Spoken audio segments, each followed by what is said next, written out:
They came to the White House as wives of the world's most powerful men. But many of America's first ladies wielded considerable power in their own right.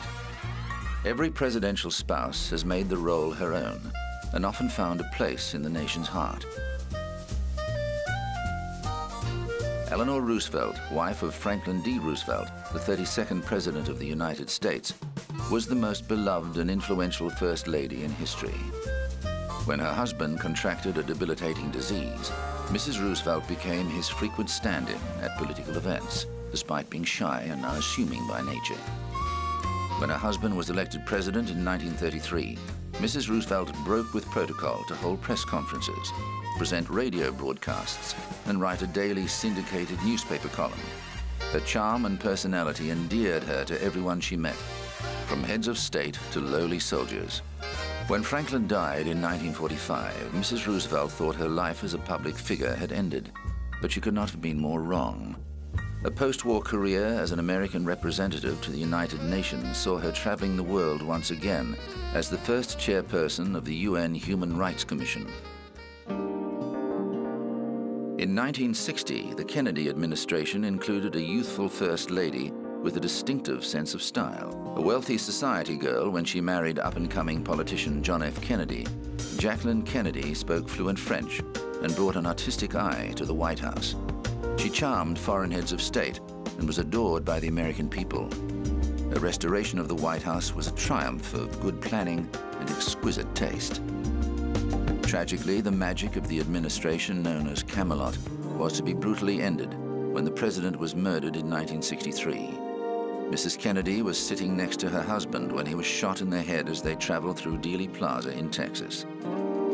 She stood next to Vice President Lyndon Johnson as he took the oath of office while they flew the president's body to Washington. And she accompanied the coffin back to the White House, still in the blood-stained dress she'd been wearing when he was shot. Mrs. Kennedy played an active role in organizing the funeral that saw an entire nation in mourning. One reporter said of her poise at the funeral, "Jacqueline Kennedy has given the American people one thing they've always lacked: majesty." Another First Lady who endured her share of tribulations in the White House was Pat Nixon, the wife of President Richard Nixon.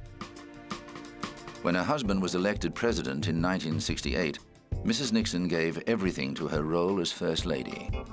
She promoted a number of charities and traveled the world by her husband's side, notably to Communist China for an historic visit in 1972. Mrs. Nixon never liked political life, but endured it for the sake of her husband's ambitions. The Watergate revelations brought his administration to an ignominious end. I shall resign the presidency effective at noon tomorrow. And she was at his side when he resigned the presidency in disgrace, following revelations that his aides had been carrying out illegal activities. I, Jimmy Carter, do solemnly swear.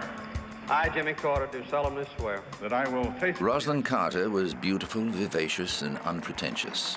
She and her husband Jimmy were openly devoted to each other and their young daughter Amy. At the president's 1977 inauguration, Mrs. Carter wore a 6-year-old dress and packed a picnic lunch for the day.